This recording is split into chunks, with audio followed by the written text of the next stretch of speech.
भयानक हवेली थी जिसके बारे में तरह तरह की अफवाहें फैली थी।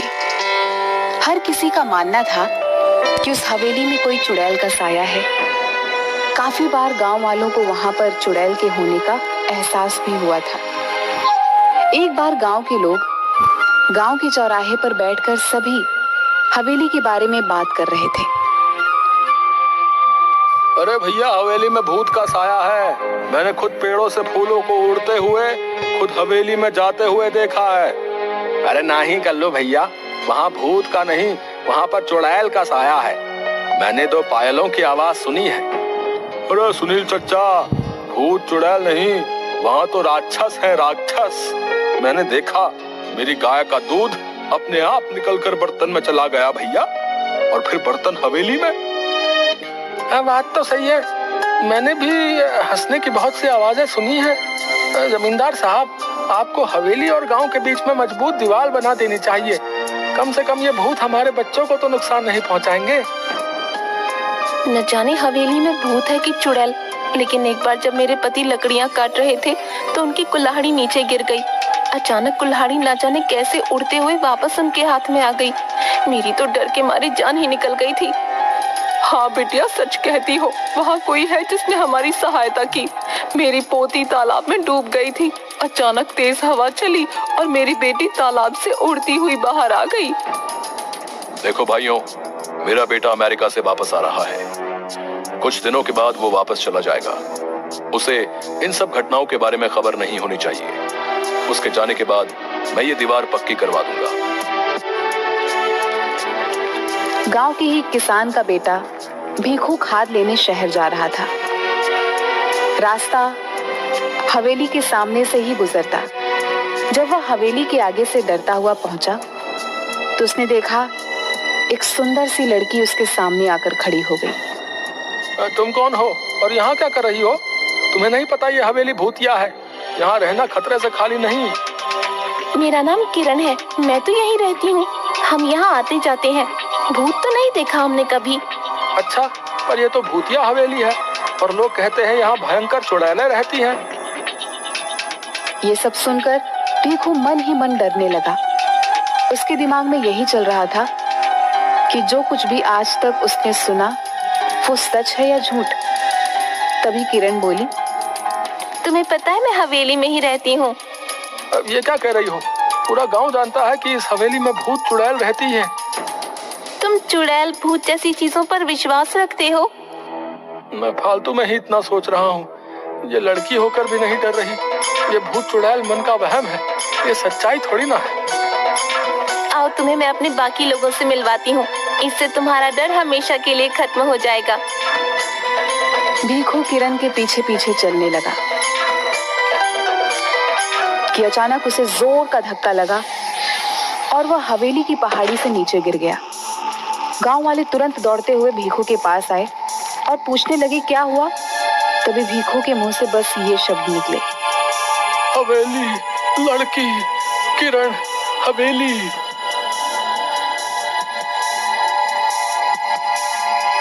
अब तो गांव में डर का भयानक माहौल बन गया था। सबको विश्वास हो गया था कि हवेली में किसी किरण नाम की चुड़ैल का साया है जिसने भीखू को मार दिया है।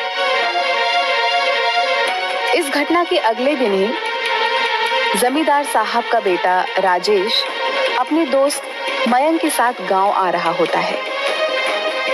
हे भगवान, शाम हो गई है, हवेली के आगे से गुजरना होगा। अरे राजेश भैया, आप उस हवेली की तरफ मत देखना, कहीं उन चुड़ैलों का साया आप पर भी ना पड़ जाए। अरे राजेश, ये तेरा ड्राइवर क्या कह रहा है? चुड़ैलों का साया? गांव के अंधविश्वासों का तो अपना ही मजा है।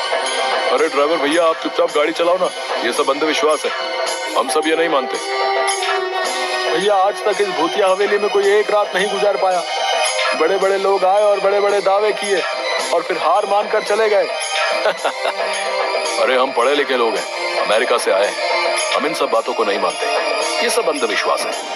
अगर हमें सचमुच भूत प्रेत देखने को मिल जाए तो इन छुट्टियों का मजा आ जाएगा। क्यों राजेश? क्या हुआ बिरजू? अरे ये गाड़ी के आगे इतने सारे फूल कैसे पड़े? लगता है किसी ने हमारा स्वागत करने के लिए रखे। तो यहाँ रुकना खतरे से खाली नहीं भैया। मैंने अभी अभी किसी को यहाँ से जाते हुए देखा है। ये सब हवेली की चुड़ैलों का काम है। अरे तुम गांव वाले भी कमाल हो, हैं? खुद ही सब कुछ करके शर्मिंदा हो जाते हो। मैं सब जानता हूँ, गांव वालों ने ये फूल बिछाए होंगे, लेकिन अब अपना नाम बताना नहीं चाहते। राजेश भैया, मैं झूठ नहीं बोल रहा। जब आप हवेली में एक रात बिता लेंगे तो आपकी सोच भी बदल जाएगी। यार बिरजू, तुम पहले घर पहुंचाओ, बाद में देखेंगे। अभी तो बहुत जोर से भूख लगी है। मेरे पेट में तो हाथी, चूहे, भूत, प्रेत सब दौड़ रहे हैं।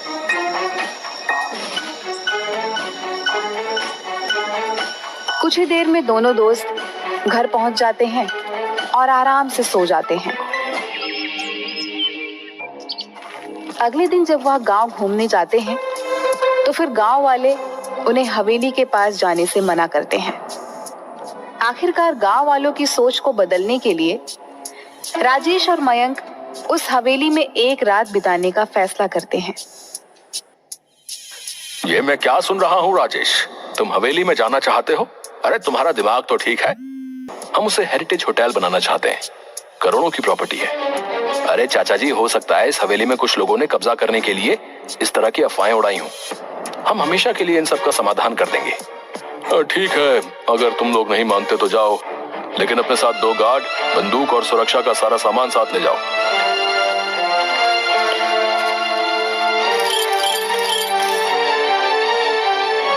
आप लोग सो जाइए, हम सब बाहर ही बैठे हुए हैं। कोई भी बात हो तो तुरंत आवाज दीजिएगा। राजेश उठ यार, ये सब क्या हो रहा है? अबे ये पलंग हवा में कैसे उड़ रहा है? और ये गाने की आवाजें भी आ रही हैं। ये खुशबू, ये तो कमल के फूल की खुशबू है। लेकिन इस पुरानी हवेली में कमल का फूल कहाँ से आया? इतनी मीठी आवाज तो सिर्फ परियों की हो सकती है, भूत और राक्षस की नहीं। या फिर हम लोगों को डराने के लिए ये किया जा रहा है।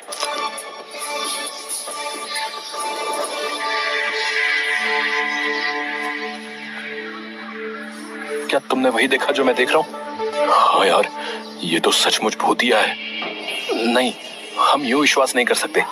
मुझे तो लगता है कि ये कोई ऐसा बंदा है जिसे इस टाइप के हॉरर इफेक्ट के बारे में बहुत कुछ पता है। चलो हवेली की लाइब्रेरी में चलते हैं, कुछ तो मिलेगा।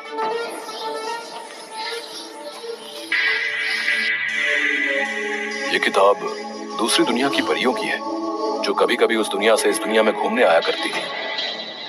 150 साल पहले यह हवेली उन्हीं परियों का अतिथि गृह हुआ करता था, जहां पर वे अपना समय बिताने आया करती थी। अतिथि गृह क्या होता है? गेस्ट हाउस, यानी कि हम लोग एक परियों के गेस्ट हाउस में हैं। वाह भाई, ये तो कमाल हो गया। मेरा ख्याल है हमें बिना आवाज किए चुपचाप देखना चाहिए कि असलियत क्या है, क्योंकि अभी तक हमें परियां नजर नहीं आई है।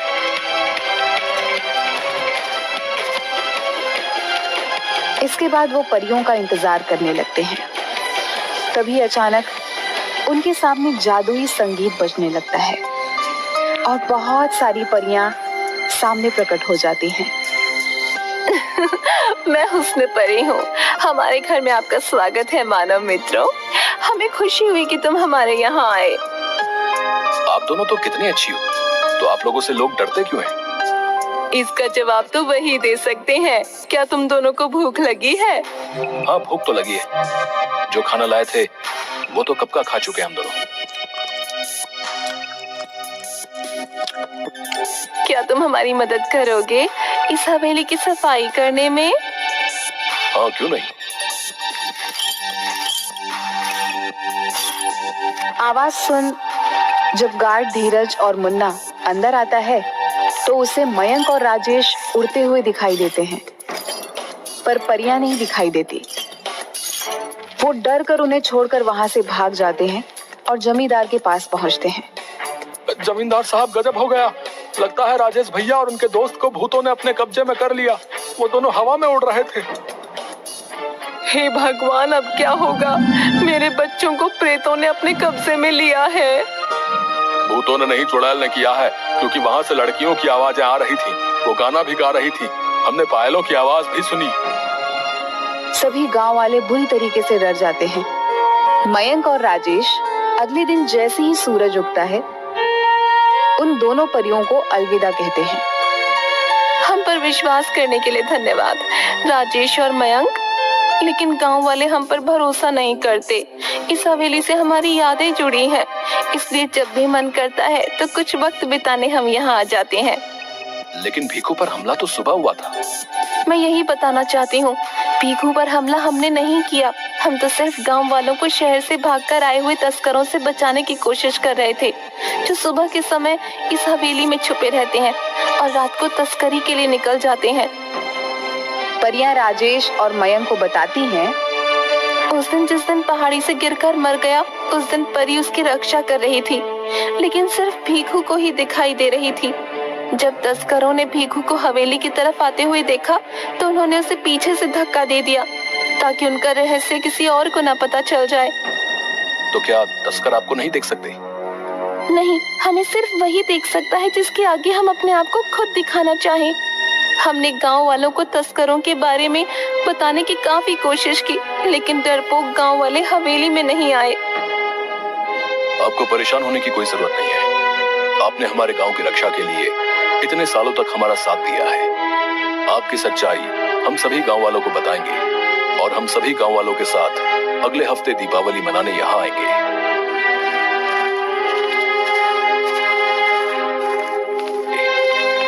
राजेश और मयंक सारी कहानी सबको बताते हैं। पुलिस को तस्करों की सूचना दे दी जाती है। पुलिस छापेमारी करती है और सभी तस्करों को गिरफ्तार कर लेती है। अरे आज तुम सब लोग हत्थे चढ़े हो।